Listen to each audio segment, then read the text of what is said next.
Hi hello friends, ಎಲ್ಲರಿಗೂ ನಮಸ್ಕಾರ. ಇವತ್ತು ತುಂಬಾ ಸಿಂಪಲ್ಲಾಗಿ ಐ ಪ್ರೋಟೀನ್ ರೈಸ್ ಯಾವ ರೀತಿ ಮಾಡೋದು ಅಂತ ಹೇಳ್ತೀನಿ. ಮೊದಲಿಗೆ ನಾನಿಲ್ಲಿ ಕಾಬೂಲ್ ಕಡಲೆಕಾಳನ್ನ ಬೇಯಿಸ್ಕೊತಾ ಇದ್ದೀನಿ. ಪ್ರೋಟೀನ್ ಇರುವಂತಹ ಒಂದು ಪದಾರ್ಥಗಳನ್ನೇ ನಾನು ತಗೊಂಡಿದ್ದೀನಿ. ಸೊ ಇದಕ್ಕೇ ಒಂದು 2 ಹಿಡಿಯಷ್ಟು ಸೋಯಾ ಚಂಕ್ಸ್ನ ಹಾಕಿ ಅದೇ ನೀರಲ್ಲಿ ನೆನೆ ಹಾಕ್ಬಿಡ್ತೀನಿ ಒಂದು 10 ನಿಮಿಷ. ಇವಾಗ ಇದಕ್ಕೆ ನಿಮಗೆ ಇಷ್ಟವಾಗಿರುವ ತರಕಾರಿ ಹಾಕೊಳ್ಳಿ. ನಾನು ಬೀನ್ಸ್ ಹಾಕ್ಕೊಂಡಿದ್ದೀನಿ. ಕ್ಯಾಪ್ಸಿಕಮ್ ಒಂದೇ ಹಾಕಿದ್ರೆ ಸಾಕಾಗತ್ತೆ. ಈರುಳ್ಳಿ, ಶುಂಠಿ, ಬೆಳ್ಳುಳ್ಳಿ, ಹಸಿಮೆಣಸಿನ್ಕಾಯಿ, ಹಾಗೆ ಕೊತ್ತಂಬರಿ ಸೊಪ್ಪು, ಕರಿಬೇವು, ಹಾಗೆ ರುಚಿಗೆ ತಕ್ಕಷ್ಟು ಉಪ್ಪು, ಇದ್ರ ಜೊತೆಗೆ ಪನ್ನೀರ್ ತಗೊಂಡಿದ್ದೀನಿ. ಹಾಗೆ ರೈಸು, ನಿಮಗೆ ಫೇವ್ರೇಟು ಯಾವುದು ಒಂದು ಪೌಡರ್ ಇಷ್ಟ ಆಗುತ್ತೆ, ಅಂದರೆ ಗರಂ ಮಸಾಲ, ಒಬ್ಬೊಬ್ಬರಿಗೆ ಮ್ಯಾಗಿ ಮಸಾಲ ಇಷ್ಟ ಆಗುತ್ತೆ, ಅದನ್ನು ನೀವು ಆ್ಯಡ್ ಮಾಡ್ಕೊಳ್ಳಿ. ತುಂಬಾ ಸಿಂಪಲ್ಲು.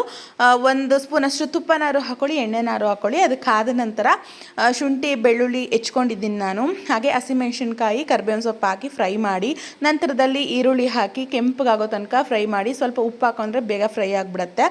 ಅದೇ ನಂತರ ಬೀನ್ಸು, ಹಾಗೆ ನೀವು ಅದನ್ನು ಸೋಯಾ ಚಂಕ್ಸ್ ಹಾಕ್ಕೊಂಡಿರ್ತೀರ ಅಲ್ವಾ, ಅದನ್ನು ಪುಡಿ ಮಾಡ್ಕೊಂಡಿದ್ದೀನಿ ನಾನು. ಉಂಡುಂಡೆ ಆದರೆ ಉಪ್ಪು ಖಾರ ಹಿಡಿಯೋದಿಲ್ಲ ಅಂತ.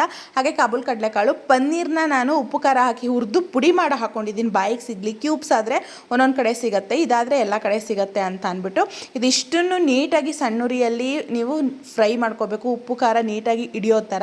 ನಂತರದಲ್ಲಿ ರೈಸು, ಕೊತ್ತಂಬರಿ ಸೊಪ್ಪು ಮಿಕ್ಸ್ ಮಾಡಿ, ಬೇಕಿದ್ರೆ ಮೇಲ್ಗಡೆ ನಿಂಬೆಹಣ್ಣು ಹಿಂಡ್ಕೊಂಡ್ರೆ ರೆಡಿ.